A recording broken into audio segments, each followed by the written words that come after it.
नमस्कार, मैं अर्चना और आप देख रहे हैं हंगामा टाइम्स। हंगामा टाइम्स आपको दिखाता है लखनऊ में क्या खास है। तो इस समय हम लोग झूलेलाल वाटिका में, यहाँ पे आप हमारे स्क्रीन के पीछे देख रहे हो जो भीड़ लगी हुई है। तो हम लोग आए माँ पीताम्बरा 108 कुंडलिक महायज्ञ का आयोजन जो बहुत पहले हो गया था, लेकिन उसको लेकर के, उसकी रूपरेखा को लेकर यहाँ पे एक बैठक रखी गई है इस कार्य को आगे बढ़ाने के लिए। तो हमारे साथ में कुछ लोग हैं, तो आज की जो बैठक है उस पर क्या विचार विमर्श हुआ और क्या कहना चाहेंगे। तो आपका स्वागत है सर जी। आपका पूरा परिचय सर जी। मैं सुनील शर्मा हूँ, माँ पीताम्बरा 108 कुंडीय महायज्ञ में मैं कोऑर्डिनेटर का देख रहा हूँ। सारी संचार व्यवस्थाएं कैसे सुदृढ़ की जाएं, यज्ञ को कितना दिव्य और भव्य बनाने में मेरा जो भी सहयोग हो सकता है, जो भी मैं अपने कार्यों से या अपनी योजनाओं से कर सकता हूँ, उसके निमित्त मैं इसमें कार्य कर रहा हूँ। और ये यज्ञ नहीं, ये बल्कि महायज्ञ है। माँ पीताम्बरा जी का 108 कुंडीय यज्ञ आज तक इस धरा पे कभी नहीं हुआ है। ये हम लोगों का सौभाग्य है कि हमारी लखनऊ नगरी में ऐसा पावन महायज्ञ हो रहा है, जिससे केवल लखनऊ नहीं, पूरा प्रदेश नहीं, बल्कि पूरा देश नहीं, बल्कि पूरा विश्व इससे लाभान्वित होगा। और एक हिंदू संस्कृति को कहते हैं कि ऑक्सीजन का काम करेगा।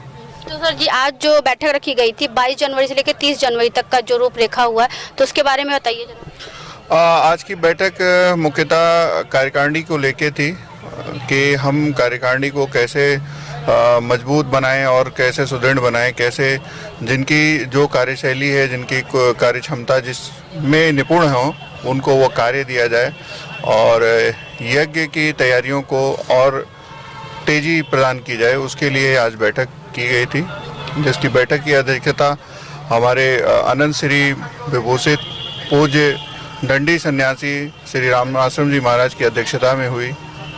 इस कार्यक्रम में श्रीमान राजकिशोर भाई साहब की भी उपस्थिति रही और इस बैठक में श्रीमान शिवमूर्ति जी भाई साहब की भी उपस्थिति रही। आप लोगों का मार्गदर्शन मिला है कि हम इस यज्ञ को और कितना अच्छा बना सकें, उनकी प्रेरणा। 108 जो महायज्ञ है वो निरंतर चलेंगे रोज यहाँ पे? जी, 22 तारीख से लेके 22 जनवरी से, ये माघ शुक्ल पक्ष है, इसको गुप्त नवरात्रि भी कहते हैं। और 22 तारीख से शुरू होगा, 30 तारीख तक इसकी लगातार यज्ञ चलेगी। यज्ञ में 3 पालियों का निर्धारण किया गया है, जो सुबह में भी होगी, दोपहर में होगी और रात्रि में भी होगी। जो साधक होते हैं, जो कहते हैं कि माँ पीताम्बरा जी या माँ भगवती के जो साधक होते हैं, उनकी जो यज्ञ होगी वो रात्रि में होगी। बाकी आम भक्तों का 2 पालियों में, सुबह और दोपहर में, वो एक निर्धारित समय सबको शेड्यूल मिलेगा कि कब कौन आप अपनी यज्ञ में आहुति डालेगा।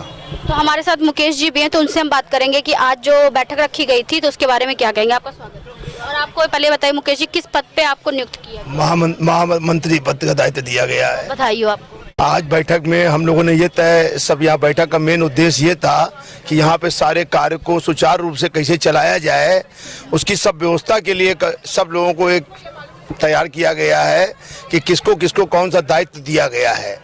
सबसे बड़ा ये है यहाँ भोजन की व्यवस्था। यज्ञ में लोगों को यज्ञ में बैठना है पालियों वाइज, ऐसा नहीं है जो भी अगर 1 घंटे के लिए समय देना चाहे तो 1 घंटे समय दे सकता है, सारा दिन बैठना चाहे सारा दिन बैठ सकता है। मतलब कोई वो निर्धारित नहीं है कि सारा दिन उसको रहना ही है। दूसरी चीज, इस यज्ञ का सबसे बड़ा ये है कि पूरे विश्व में ऑक्सीजन की कमी नहीं होगी 50 वर्षों तक। इस महामारी का ये ऐसा प्रताप है।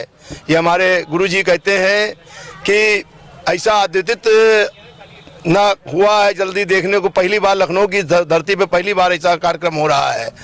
हम अपने गुरुजी को मैं बहुत बहुत साधुवाद देता हूँ, जो हमको इस योग्य समझा, और इस कोशिश ये करूँगा कि इस दायित्व को जिस तरीके से भी हो इसको निर्वहन करने की कोशिश करूँगा। दूसरी चीज़, ये गुप्त नवरात्रि जो बहुत से लोगों को, अपने सनातन धर्म के लोगों को नहीं मालूम है, गुप्त नवरात्रि हम लोग सबको, ये तो चैत नवरात्रि वगैरह सबको मालूम है, लेकिन गुप्त नवरात्रि के विषय में बहुत लोगों को कम जानकारी। ये गुप्त नवरात्रि, ये मेरी जो यज्ञ का कार्यक्रम शुरू होगा, पहला गुप्त नवरात्रि से शुरू होगा और आखिरी 22 तारीख से 30 तारीख को इसकी समाप्ति भी होगी। ये बड़ा सनातन धर्म के लिए बहुत बड़ा सौभाग्य है। ये ऐसा अवसर ईश्वर ने, माँ भगवती ने सबको दिया है और एक बार मैं जयकारा करता हूँ माता जी का। बहुत बहुत धन्यवाद गुरु जी का, अपने सब साथियों का जो इसमें सहयोग कर रहे हैं। कोई तन मन धन हर तरीके से सब भाइयों बहनों का सबका सहयोग है। जय माता दी। एक सवाल हम आपसे और पूछेंगे, जिस तरीके से कोरोना के केसेस बहुत बढ़ रहे हैं तो वहाँ पे यहाँ पे ऐसी कुछ आपकी लाइनें रहेंगी जिससे लोग पालन कर सकें? ये ऐसा यज्ञ है कि कोरोना माता जी के पाओगे दिखेगा ही नहीं। ये महामारी का, ये हिंदू धर्म सनातन धर्म जो है ये संस्कारों से ही बनाया हुआ है। हम लोग सब संस्कार में ही, कोई भी ऐसा कुछ नहीं होगा। सब प्रभु की कृपा, माता जी की कृपा होगी, सब अच्छा निपटेगा बिल्कुल सुंदरता के साथ।